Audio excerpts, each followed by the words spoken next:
Hello, Cancer, Sun, Moon, Rising, and Venus signs. Kamusta kayo? Sana po nasa mabuti kayong kalagayan. Welcome back po sa Star Tarot. At kung bago kayo dito, welcome din po kayo. Please subscribe, like, share my videos, and leave me a comment kung naka-resonate po kayo.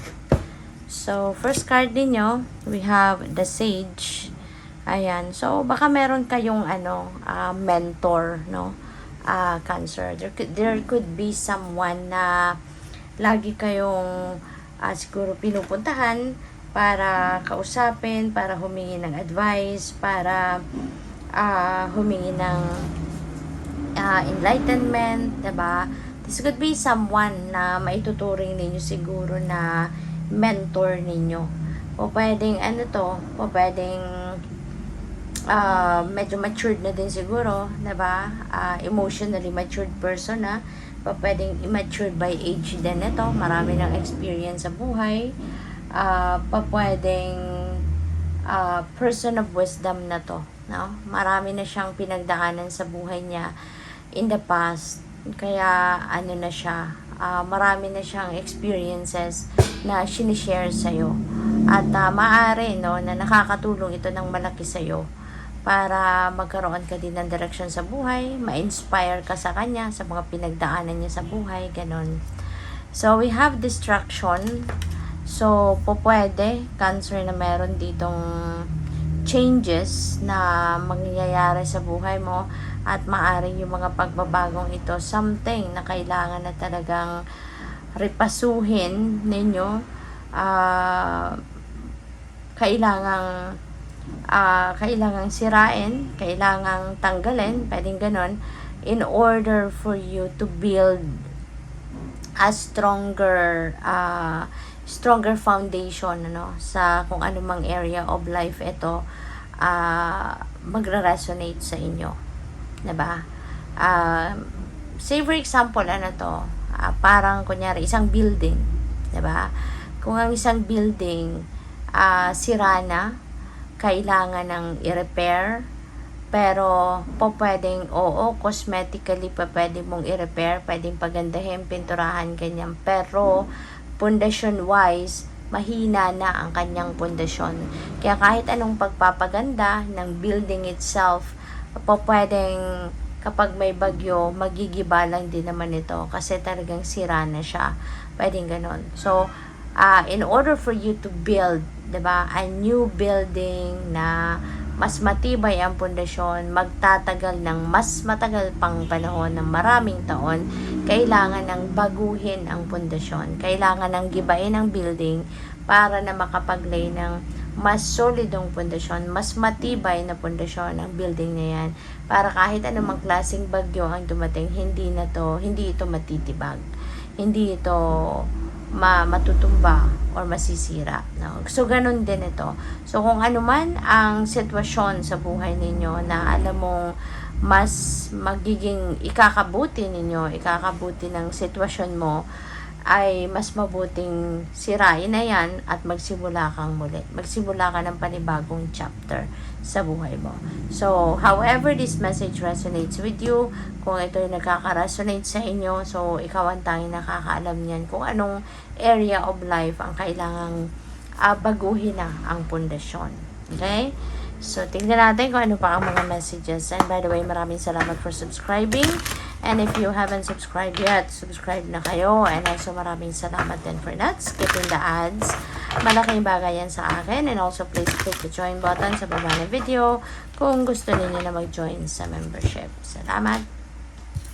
Start fresh. Ito na nga, diba? So, kino-confirm niya na kailangan talaga na baguhin na to. Magsimula ka na ng bagong ganap sa buhay. Start fresh. Okay? Para na mapili mo pa kung paano mo mas mapapaganda ito, na kung ano man sitwasyon nito sa buhay mo, paano maisasaayos ng mabuti. We have Golden Healer Quartz. Open the door. Buksan mo ang pinto, diba? Buksan mo ang sarili mo. Buksan mo yung buhay mo para sa mga bagong opportunities. Pwedeng buksan mo ang sarili mo para sa mga posibilidad na pwedeng makatulong na ma-enhance ang inyong kalagayan, makatulong na maging mas maayos ang inyong sitwasyon sa buhay. Okay? So, tingnan natin kung ano pa ang ganap para kay Cancer. Ano pa ang mga messages para sa inyo sa ngayon.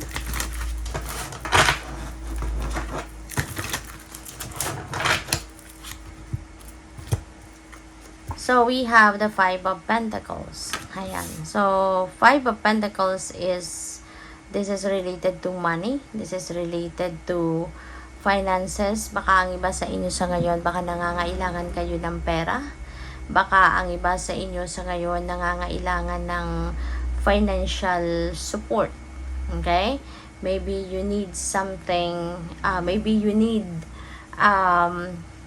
financial blessings dito para or breakthrough para masolusyonan ang problema ninyo sa pera. Okay?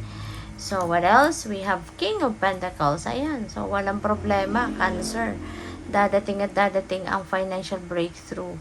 Magkakaroon talaga kayo ng malaking pera. Maaari, no, na very soon you are going to build, no, your financial empire. With the King of Pentacles energy, nagpapakita ito si King ng nagpapakita si King ng nagpapakita ito ng parang established na kayo sa kaperahan. Kung hindi man, baka marami ang perang pa pwedeng dumating para kayo ay makapag-establish na ng inyong financial future or ng inyong financial, ma-secure nyo na yung financial security and stability ninyo for the long term. Kasi si King of Pentacles, mayaman na siya, no? Mayaman siya, may established na negosyo, mataas ang posisyon siguro sa trabaho, or kung hindi man, as in marami na talaga siyang ipon. So, ganon si King of Pentacles. Kaya po pwedeng ang iba sa inyo, baka nandun na kayo sa posisyon na ganon, or baka papunta pa lang kayo doon. Baka yun ang pinagsisikapan at pinagtatrabahuan ninyo at eventually makakaupo ka na din sa katulad ng upuan na meron si King of Pentacles. Kaya kung ano man ang problema ninyo sa pera, mawawala na yan, mapapawi yan kasi maaring maraming pera ang dadating sa inyo sa ngayon na pwedeng makatugon din sa problema ninyo sa pera. Okay? So we have the Lovers. Lovers is about a relationship. It's also about building relationship. Maaari na ang iba sa inyo is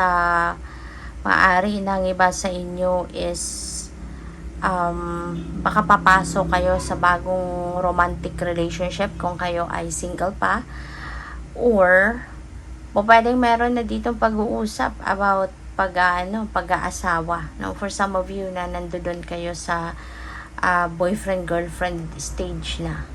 So, baka looking forward na kayo, no, sa relationship goals ninyo na pwedeng pag-aasawa at pagbibuild na ng sarili ninyong pamilya. Three of Swords. For some of you, maaari na merong pwedeng galing ang iba sa inyo sa heartache, sa heartbreak. Pwedeng relationship ito, romantic relationship, no? Siguro nasaktan kayo, pwedeng nagkahiwalay na ito, no? Pwedeng merong nagkahiwalay dito. And ngayon, nandoon na kayo sa puntong siguro you are still fixing your broken heart, 'di ba? Parang kanta lang. At